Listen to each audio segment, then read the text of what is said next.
थोड़ी सी जी जी, मेरा नाम क्रांतिकारी शालू सैनी है।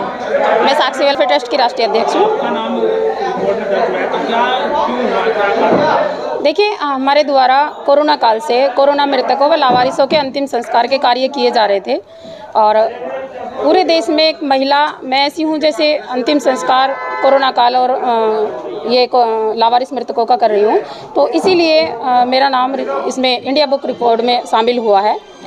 उनका ये मानना है कि ये देश की पहली महिला है जिसका नाम इंडिया बुक रिकॉर्ड में शामिल हुआ है और लावारिस और कोरोना मृतकों के इतने अंतिम संस्कार पहली बार किए गए हैं। तो अब तक आप कितने 100 का अंतिम संस्कार कर चुके हैं? देखिए, कोरोना काल से अब तक यदि हम बात करें तो लगातार हमारे अंतिम संस्कार का कार्य चल रहा है और अब तक हम 500 के करीब तक लावारिस और कोरोना मृतकों दोनों के मिलाकर अंतिम संस्कार इतने कर चुके हैं। आपको कहाँ से मिली, कैसे मिली? देखिए, जब हमने कोरोना काल में अंतिम संस्कार का कार्य शुरू किया था तो उस समय हमारे पास एक वीडियो वायरल होते हुए आई थी जिसमें शमशान घाट के बाहर कुछ अस्थियां कलश से भरी हुई टंग रही थी और उसमें दर्शाया जा रहा था कि कोरोना काल की महामारी में अपने ही अपनों से दूर हो गए हैं और लावारिसों की तरह अंतिम अस्थियां जो हैं ये ऐसे ही पड़ी हुई हैं।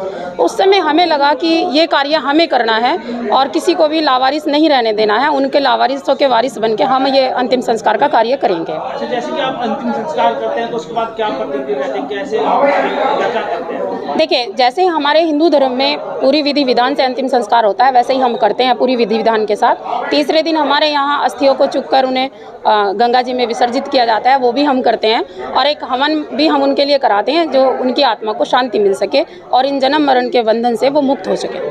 जैसे कि अंतिम संस्कार में खर्च भी होता है तो वो किस तरह निर्माण किया जाता है, क्या? देखिए, हमारी संस्था में बहुत अच्छे व्यक्ति जुड़े हुए हैं और जो हमारी संस्था में 4-5 व्यक्ति ऐसे हैं जो कंटिन्यू इस वाले सहयोग के लिए हमें हमेशा सहयोग करते हैं। जो अंतिम संस्कार का कार्य मेरे द्वारा किया जाता है उनका हमेशा सहयोग होता है। जैसे मेरे बड़े भाई राजू सैनी जी हैं, वो हमेशा सपोर्ट करते हैं मुझे, और एक मंगलेश प्रजापति जी हैं यहाँ मौजूद हैं, वो भी हमेशा सहयोग करते हैं। रविंदर शर्मा जी हैं। बोर्ड में दर्ज हुआ है। हाँ जी, दूसरी महिलाओं के लिए कुछ संदेश मैं बिल्कुल देना चाहूँगी। इसी मिथ्या को तोड़ने के लिए मैंने ये कार्य शुरू किया है कि कहीं ना कहीं हमारे हिंदू धर्म में ये माना जाता है कि महिलाओं का शमशान घाट में जाना वर्जित है।